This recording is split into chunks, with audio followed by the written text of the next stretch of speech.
Oke, Bung Abi ya, Bung Abi. Siap Pak Asim. Malam ini bagus ya. Gerimis mengundang. Malam ini gerimis mengundang ya, kita bikin salam dulu ya. Selamat malam, Bung Abi. Selamat malam Pak Asim. Oke. Malam ini kita akan kembali mengudara. Jadi lumayan lama, 3-4 hari lalu Bung Abi kita terakhir dengan ekspedisi air. Oh ya, siap. Ekspedisi air itu dia mau berjalan di 62 air di Nusantara, 62 sungai. 62 sungai. Ya, malam ini kita akan sama Bung Abi, anak muda yang masih muda banget, culun ya. Culun. Belajar untuk tidak culun saat ini. Tapi mentalnya sepertinya enggak ya, belajar dengan kuat, keras. Sekarang di S2 di Unibrau ya. Di Universitas Negeri Malang. Oh, Universitas UM. Negeri Malang. Di UM Malang. Ya. Di sekolahnya dari S1-nya sudah cari-cari informasi, orang yang send terhadap informasi ya. Iya. Jadi dari informasi diolah itu supaya bisa memiliki kekuasaan bersekolah. Nah, bersekolah artinya tidak selalu kekuasaan itu uang, tapi informasi itu juga kekuasaan. Informasi adalah kekuasaan, itu yang Bung Abi sedang jalankan. Jadi maknanya S1 S2 gratis ya. Tepatnya cari gratisan nih, karena tidak mampu gitu ya. Ya tapi kan lebih dihargai karena kekuasaan, karena kemampuan mengelola gitu. Mungkin daya juang. Nah, daya itu yang juang. utama. Itu ya, Bung Abi ya. Iya, siap. Malam ini kita mungkin akan bicara sastra karena Bung Abi ini main teater, nulis. Saya lihat tulisan-tulisannya, anak muda yang kuat sekali ya. Kita akan bicara sastra, jadi anak muda belajar sastra menjadi penting. Tapi sebelumnya Bung Abi, apa sih sastra itu? Kalau mungkin saya mendefinisikan tidak terlalu kaku, nggak usah terlalu kaku gitu kalau sastra. Ya kalau sastra itu ketika bayi tidur kemudian ibu memberi cerita atau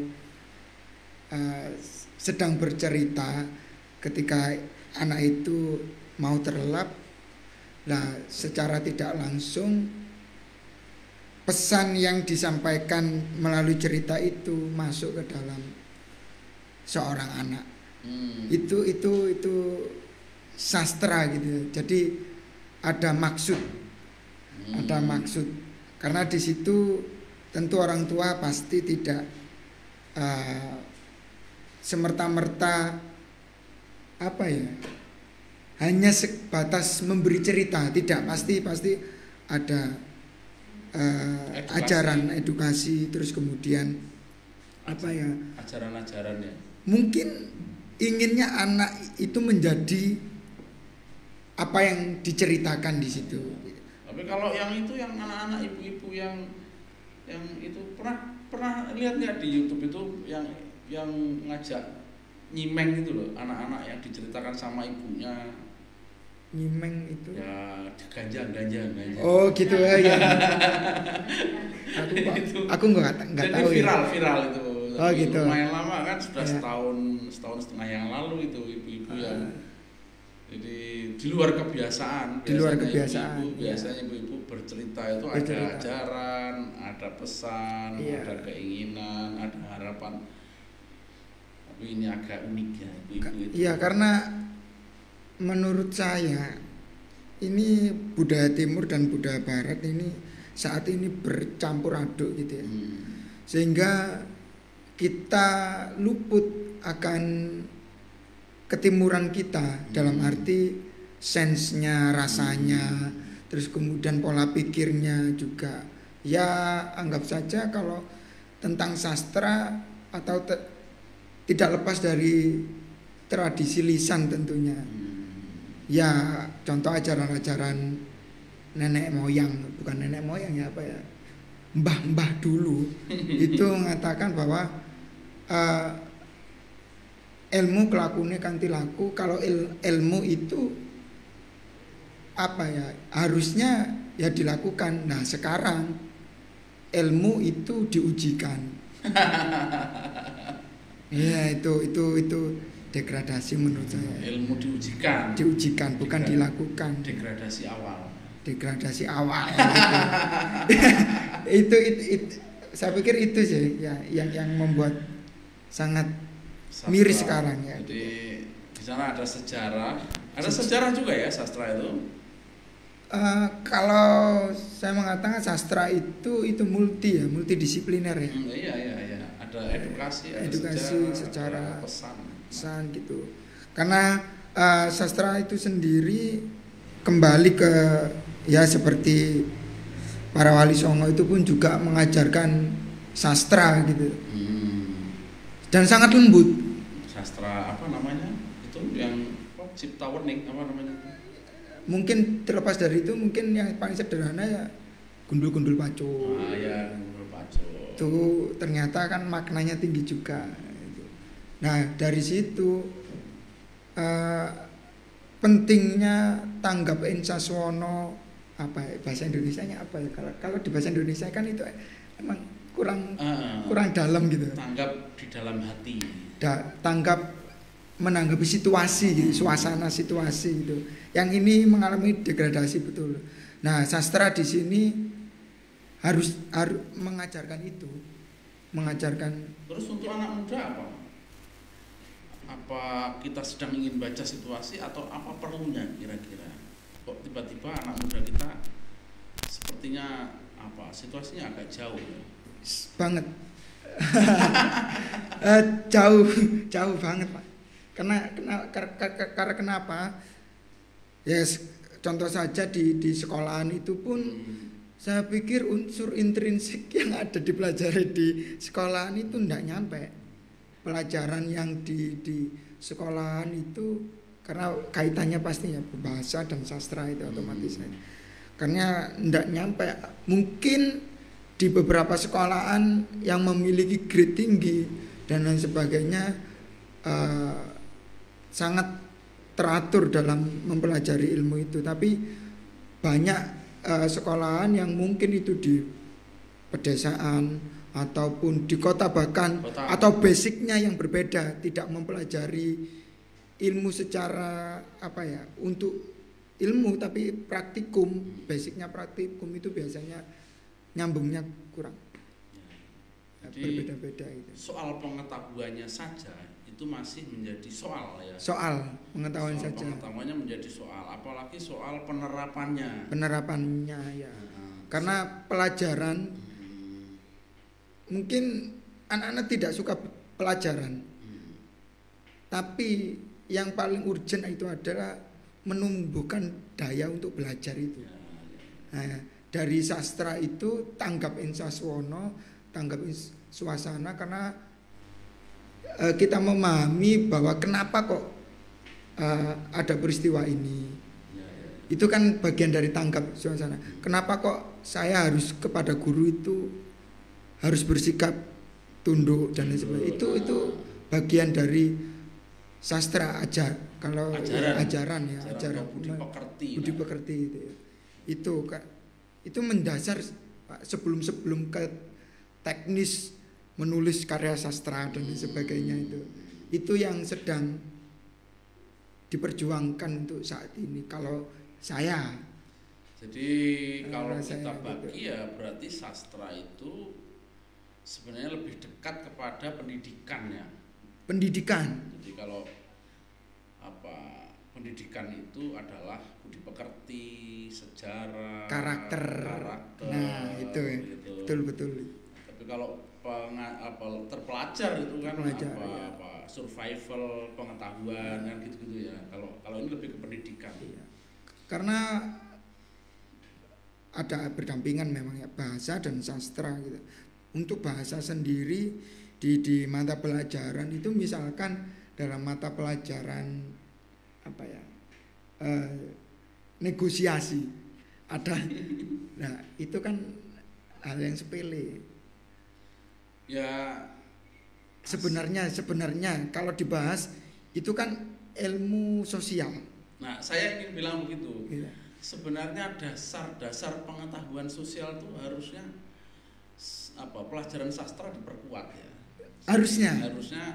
Jadi membaca lingkungan, membaca lingkungan kemanusiaan, lingkungan hidup, lingkungan cuaca. Nah, kira-kira terus sampai kepada misalnya lanjutannya adalah analisis sosial kemudian komunikasi, lobby, ya, sen terhadap informasi, ada budi pekerti.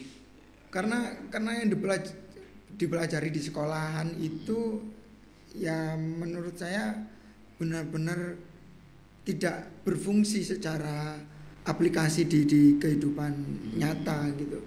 Kalau di sekolahan mungkin dari misalkan teknik negosiasi harus ada strukturnya dan lain sebagainya. Sebenarnya tidak seperti itu, padahal di dalam penelitian sastra ataupun dan lain sebagainya yang dibutuhkan itu adalah pendekatan. Mungkin yang dipelajari itu harus pendekatan sosialnya, bukan dari unsur-unsur pembangun teks negosiasi itu. Ya, tapi kalau situasinya memang ini ya. Saya sendiri kan senang ilmu-ilmu sosial ya. Ya. Jadi pengetahuan ilmu-ilmu sosial kita itu memang agak kalah dalam konsep perang wacana. Ya. Dalam konsep perang wacana itu kita kalah. Jadi banyak pengetahuan ilmu-ilmu sosial itu diambil dari pengetahuan barat. Jadi tidak pada esensi kebudayaan kesusastraan kita. Karena memang sastra kita belum mandiri, Pak. Nah, kesusastraan Indonesia belum bisa mandiri untuk menjadikan sebuah, anggap saja buku babon gitu ya. Buku babon kesusastraan Indonesia sendiri itu belum buat. Adapun buku kesusastraan Indonesia teori-teorinya masih barat. Padahal masih barat juga. Teori-teorinya masih barat. Jadi menjadi hal yang gimana ya? Seharusnya kaya gitu. Kita harus memiliki metode sendiri. Jadi dari cerita rakyat, terus kemudian sampai fiksi, folklore dan lain sebagainya, harusnya memiliki teori sendiri gitu. Ya itu yang kita sebut seharusnya memang misalnya orang sedang tidak memahami atau banyak sekali kita kehilangan pengetahuan sastra gitu kan, karena menganggap sastra itu mati tidak dilanjutkan ke dalam konteks pengetahuan sosial.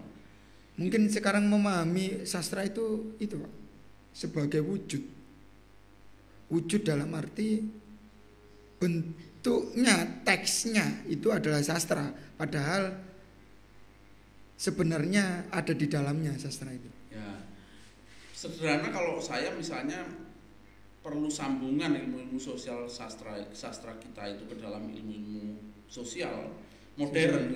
Sosial modern itu kalau mandiri bagus, tapi misalnya saya saja baru hari ini itu kita baru kita malam ini kita ngobrol bahwa sebenarnya babon dari ilmu pengetahuan sosial itu harusnya meletakkan sastra gitu. Contohnya begini misalnya. Boleh. Misalnya contohnya gini, kenapa kita belajar soal yang terbaru, yang ramai, yang gaya intelektual kita itu gaya soal inklusi.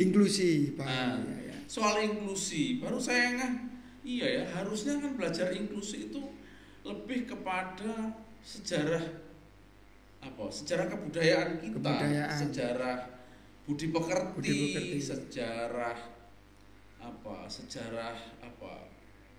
nilai kemanusiaan. Sejarah nilai kemanusiaan kita ini kan sebenarnya kan diajarkan untuk tidak material misalnya. Tidak material. Itu perbedaan yang paling menonjol. Misalnya inklusi itu untuk ya kan diajarkan untuk bisa berbeda, tidak membedakan. Kita kan sudah biasa banget itu. Sudah biasa karena orang modern sudah mulai ada ismenya sudah mulai masuk gitu ya. Ismenya sudah mulai masuk. Padahal di ilmu timur isme itu tidak ada. Isme itu tidak ada. Kenapa kok menjadi mendarah di Indonesia? Karena segala sesuatu yang dipikirkan, dikonsepkan itu harus yang keren itu adalah ya konsep isme. Barat. Ya contohnya tentang hal yang materialistis gitu ya. Padahal di budaya timur anggap saja sakit gitu. Sakitnya orang barat itu ya wujud sakit, ada fungsi tubuh kita yang tidak berfungsi. Kalau sakitnya orang timur sakit hati. Beda gitu. Sakitnya orang timur bisa saja tubuhnya tidak masalah. Bicaranya normal, tapi ada sesuatu. Ya, itu kan ada dendam, ada sakit hati, itu bagian dari sakit, bagian dari sakit. Bahkan gangguan dari eksternal seperti roh halus itu bagian dari ya. Ada hantu yang itu contoh sederhana gitu dalam ya, kesastraan. Jadi gitu butuh ya. Ini butuh katalisator ya, butuh jubir yang ya sebenarnya banyak pegiat literasi, bahkan guru-guru di universitas itu memang sudah membangun wacana itu untuk bahwasannya kesastraan Indonesia harus mandiri. Tapi kembali lagi, penelitian yang dilakukan di Indonesia dan di luar negeri itu memang beda. Jadi ya anggap saja Habibie membuat pesawat itu jauh lebih dihargai ketimbang di Jerman, jauh lebih dihargai ketimbang di dalam negeri. Karena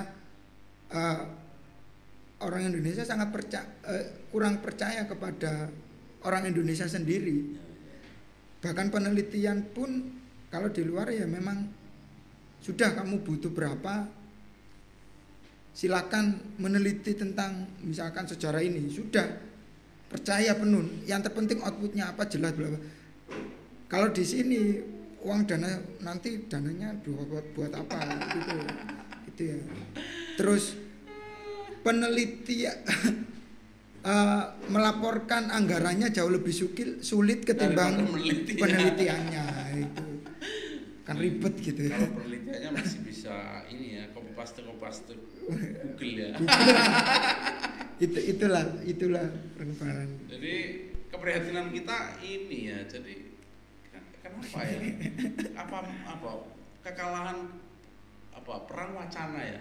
Jadi kalau misalnya menteri-menterinya luar negeri gitu kok nggak paham apa-apa gitu ya.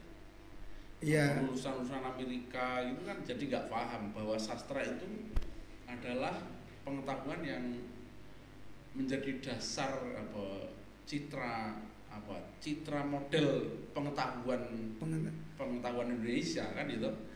Apalagi misalnya yang tadi saya bilang tuh soal kalau dia menjadi babon ilmu sosial itu, tentu kita nggak usah nunggu workshopnya dengan istilah inklusi gitu. Padahal kita sudah biasa kan bersifat inklusi itu malah orang Indonesia. Inklusi banget. Orang Indonesia. Jadi pintunya ya nggak dikunci, orang ngambil air putih di dapur biasa saja. Biasa saja. Tiba-tiba sekarang di sekolah-sekolah diajari inklusi dengan istilah baru itu kan. Iya. Karena memang sastra itu memang ilmu humaniora, memang kemanusiaan, tentang sosial. Jadi bagaimana memahami sastra itu bukan hanya sebagai teks gitu. Meskipun kebudayaan di Indonesia itu ada satu yang terlewati gitu ya. Habis budaya lisan harusnya ada tulis. Terus kemudian ada entah itu pertunjukan dan lain sebagainya gitu. Ada satu yang terlewati. Ada tradisi lisan langsung ke tradisi visual. Tradisi lisan ke tradisi dengar. Gak ada yang nulis. Nah itu ada yang loncat gitu. Jadi sejarah kebangsaan saja ini masih diliputi curiga dan mitos ya. Mitos. Secara kebangsaan, keberdirian negara ini kan masih diliputi mitos dan ini. Dan kalau mitos ya, dan kalau memang mitos itu menjadi sebuah ciri khas bangsa, kenapa kita mesti malu gitu? Harusnya, kalau menurut saya gitu. Ya tapi kalau tradisi tulis kan memang harusnya fakta dulu toh sebelum mitos. Ya. Problem situasi hari ini misalnya sejarah yang ditulis itu kan penuh kecurigaan, misalnya sejarah Sabto Palon atau negara Kertagama, yang nulis katanya ya masih ada curiga yang nulis juga orang Belanda gitu, pesanan gitu lah. Ya itu memang banyak itu banyak pro dan kontra gitu. Tapi kembali lagi memang kalau memang itu menjadi karena berangkatnya kita dari animisme, dinamisme dan kekuatan yang saat ini yang diandalkan itu yang saat ini sangat diyakini ya memang spiritualitas di budaya timur sangat kuat itu, dan segala sesuatunya berbalik menjadi harus disainkan. Ya itu kan juga problem jadi. Oke Bung, ini kita masuk ke ini Bung, baca ini ada Mas Irwantoro. Mas Irwantoro ini orang yang suka muter-muter nih, nyimak katanya. Nyimak gitu. Dan ada ini JR Kadem itu sambil ngopi mawon gitu. JR Kadem itu jaringan radio komunitas untuk demokrasi Bu. Itu lumayan di Pacitan, di Ponorogo, di Sidoarjo, Jombang, Blitar, itu Surabaya. Sebagian kaum milenial mungkin memilih sastra hanya sekedar keren-kerenan. Nah itu. Tapi belum paham makna edukasi sastra yang sebenarnya. Setuju. Seperti apa Mas Abi? Nah itu pertanyaan itu Mas Abi itu. Kalau saya sih malah belum, kita ini belum keren-kerenan. Ya cuma Mas Abi aja yang keren. Enggak. Gimana ya? Iya memang ya. Kenapa kok ini menjadi PR juga? Bukan PR sebenarnya, bebas-bebas saja siapapun yang itu berpenampilan keren ada. Kenapa ini menjadi pertanyaan? Kenapa kok anak sastra harus gondrong gitu? Kenapa anak sastra itu harus sobek-sobek gitu ya? Oh ya. celananya maksudnya celana. Ya, kenapa gitu ya? Terus kemudian kenapa anak berkegiatan di kesenian itu harus ya badannya nggak terawat gitu ya? Gembel, jarang mandi gitu ya. Menjadi. Ya itu mungkin tertekan karena kegiatan mungkin nggak masalah ya mungkin. Tapi kalau menjadi sebuah ya kalau merujuk ke sederhanaan oke lah, boleh lah. Kalau saya bantu untuk menjadi lebih ideologis. Nah, karena protes kekalahan wacana, jadi kesusastraan Indonesia yang tidak dihargai gitu. Ya. Nah, misalnya terus protes terhadap kekuasaan yang sangat materialisme, nah, kira-kira gitu-gitulah ini. Ya, bahkan ada mulai sastra harus mulai merambah ke entrepreneur. Oh. Ya serius itu. Ya. Entrepreneur. Bagaimana sastra itu menjadi produk, terus kemudian mampu dijual. Ya. Sepertinya belum siap. Ya, saya lihat ini gap pemudanya. Jadi pemuda ini sedang kita lihat apakah sedang belajar sastra atau tidak, Mas Abi. Ya, pemuda memang pada umumnya. Memang serba repot. Anak-anak milenial atau anak-anak generasi Z ini sedang belajar sastra atau tidak, itu juga persoalan. Ya saya menyadari sendiri di angkatan saya pun seusia saya itu ketika sudah lulus sekolah, apalagi mengikuti tren gitu ya, bagaimana teman-teman langsung bekerja gitu, terus kemudian harus membeli kendaraan baru, Sementara orang yang anak yang seperti saya pun harus apa ya? Harus belajar, harus rela berpuasa karena tema itu Mas Idam, berpuasa untuk bergaya, apa ya istilahnya, bersandang-sandang apa ya belajar lah ya. Iya belajar ya. Nah itu apa ya? Menurut saya paradok ya. Karena kalau menurut saya itu memang saya seolah-olah itu ketinggalan dengan teman-teman yang dari awal itu sudah bekerja. Misalkan sudah kalau paham materialistis. Dalam paham materialistis saya adalah orang yang paling tertinggal. Kenapa? Teman-teman saya sudah pada menikah, sudah pada beli mobil. Oh iya. Gitu ya. Ya tapi kan ini itu soal, tapi yang soal itu kan gini. Yang soal tadi itu yang kenapa nggak belajar sastra. Iya. Nah, udah yang anak-anak mulai nggak mau belajar sastra. Itu problem situasinya ya. Situasi betul. Problem situasi. Nah, saya sih belum tahu karena apakah belajar sastra itu bagaimana membuat mereka menjadi belajar. Walaupun sebenarnya kalau kita diskusi ini kemudian di dalam cara berpikir saya yang baru adalah sebenarnya pelajaran sastra itu kalau misalnya mampu diterjemahkan di dalam konteks yang sangat luas gitu, tapi dipecah-pecah di dalam keilmuan-keilmuan baru, saya kira dia bisa menjadi poros pengetahuan sosial ya, bisa menjadi poros pengetahuan sosial yang Indonesia untuk menjelaskan bahwa kita tidak dalam dominasi wacana internasional, jadi ganti-ganti itu ya Amerika nanti inklusi itu, Inggris Australia gitu terus menerus kita ini jajah pengetahuan, penjajahan pengetahuan. Sastra memang ini harusnya tetap ya, tadi sempat sebelum berangkat ke sini tuh juga berpikir gitu. Harusnya memang setiap penelitian, entah itu penelitian sastra dan kebudayaan dan lain sebagainya, itu memang harus ada output produk untuk sebuah produk nggak harus bentuk barang gitu. Cuma ya seperti yang kemarin Pak Hasim mengadakan kegiatan itu kan bagian dari produk gitu ya, tentang outputnya harusnya seperti itu, terus bergulir gitu, tidak berhenti pada teks. Cuma problemnya gini, apakah orang sadar bahwa produk ilmu pengetahuan sosial itu atau produk riset pengetahuan sosial itu banyak dipengaruhi oleh pengetahuan sastra atau tidak? Itu saya kira kita mesti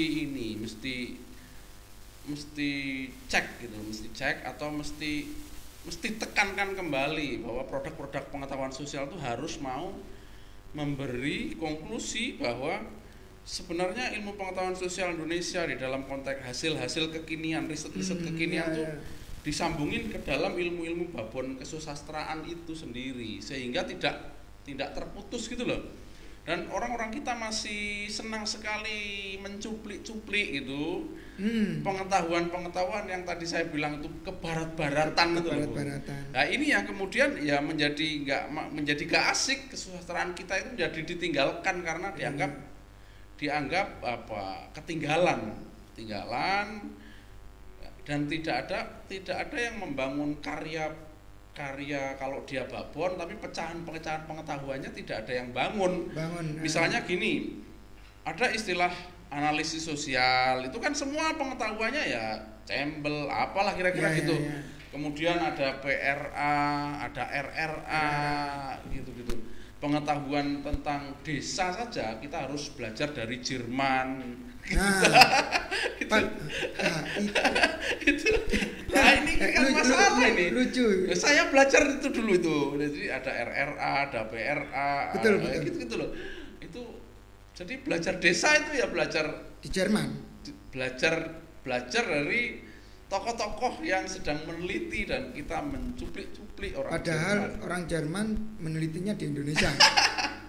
Sebagian iya tapi sebagian enggak. Kalau misalnya pelajaran inklusi itu apa? Hillary Clinton namanya. Ya. Bukan Hillary Clinton menteri luar negeri ya. Amerika bukan, tapi intelektual Amerika. Hillary Clinton itu di Afrika 23 tahun risetnya. Tapi setelah saya lihat workshop 1-2 kali itu seperti agak marah-marah. Ngapain kita ini diajari dengan hotel-hotel yang mahal sekali, diajarin untuk apa, belajar inklusi, belajar terbuka hatinya, pintunya tidak dikunci. Lu di sini itu pintu tidak dikunci ya, kalau di dapur malah boleh minum kan? Boleh. Tangganya. Jadi memang kompleks ya. Ya. Gimana Mas Abi? Memang kompleks permasalahan itu ya. Karena yang ada di Indonesia sendiri itu pun karena negara berkembang juga memang faktor ekonomi itu yang menjadi, mau nggak mau itu pasti itu terlepas dari apa ya, karena menyandarkan diri kepada misalkan riset gitu, kesusastraan itu juga berat gitu ya. Hidup di, misalkan saya menderma baktikan seluruh, ya mungkin 2 tahun 10 tahun ke depan mungkin akan berjaya gitu ya nulis, seperti penulisnya Harry Potter gitu, awalnya siapa gitu, kemudian ketika difilmkan baru menjadi konglomerat itu ya. Nah, kalau Indonesia ini, belum siap. Kalau Indonesia ini sastranya mestinya harus petikan ilmu politik. Sastra. Ya. Supaya akhirnya ini melakukan penguasaan atas sumber daya Indonesia yang khas, menjadi bangsa yang mandiri. Kira-kira gitu. Kembali ke peran pemerintah memang. Gitu ya Bang ya. Ada sih terakhir 1-2 kalimat lah Bang, kalau penting untuk kita sisakan gitu. Silakan Bang. Belajar kesusastraan, belajar sastra itu bagi saya belajar mengenal diri sendiri dan ketuhanan. Itu terima kasih Bung Abi, tapi Bung Abi ini masih diri sendiri. Harusnya kalau saya tadi belajar sastra itu belajar politik gitu. Iya. Memang karena sistematika. Supaya ini kita punya harga diri sebagai negara yang kuat gitu. Betul. Itu yang disebut politik independensi bernegara. Ya. Sehingga kemudian sastra itu menjadi pelajaran yang utama lah. Babon dari sebuah pengetahuan ilmu sosial ya. Terima kasih Bung Abi. Selamat malam. Assalamualaikum warahmatullahi wabarakatuh. Waalaikumsalam warahmatullahi wabarakatuh. Kok sewingkat nih? Iya.